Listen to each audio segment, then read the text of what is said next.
How am I gonna take these $500 wheels and turn them into $5,000 wheels? First thing I needed to do was get these old tires off. A friend helped me with it, so it went pretty quick. Now I can split the hoops from the faces. Two of these faces came out pretty easily, but the other two, I'm gonna have to get a little creative. Now I need to get all the old paint off these faces. I like to use chemical stripper. It breaks down the compounds that keep the paint stuck together and make it a lot easier to scrape off. Cover them up with some saran wrap so they don't dry out, and in about half an hour, the paint will be practically falling off. I'm gonna start getting these hoops polished up, and this is usually where people start to regret a project like this because it's a lot of work. I'm gonna start with some 300 grit sandpaper on the orbital and get this oxidization ground down. Then we'll start using finer and finer grit sandpaper until it starts to look a little bit shiny.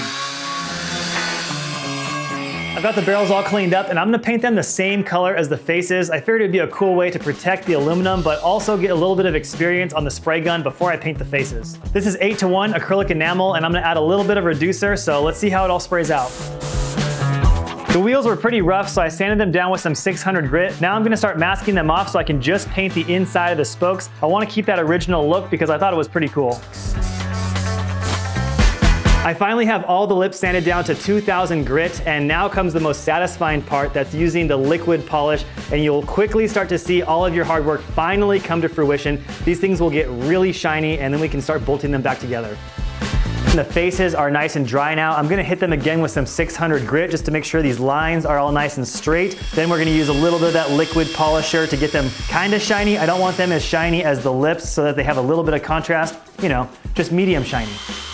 Now we're gonna move back to the bolts, and I don't think I mentioned what I did with these. I put them in a tumbler when we started the project, and they basically have been getting shaken to death ever since against this walnut. Now the bolts are super clean and shiny. The problem is we can't put them back in the wheels yet. They're just gonna rust right away. So I got some of this stuff. It's some kind of chemical that reapplies the black oxide coating, so they'll be nice and protected against rust, and it'll also make them black so they have that original factory look.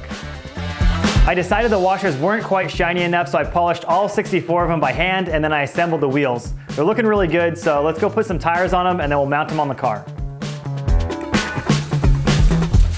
The wheels are all finished up now. I got them mounted on the car and they're looking really great. It was an insane amount of work though, probably 50 hours to get them looking like this.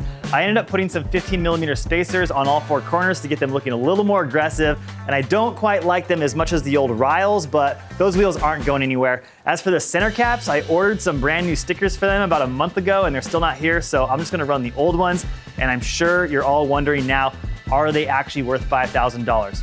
Well, they're actually not worth anything because they're not for sale.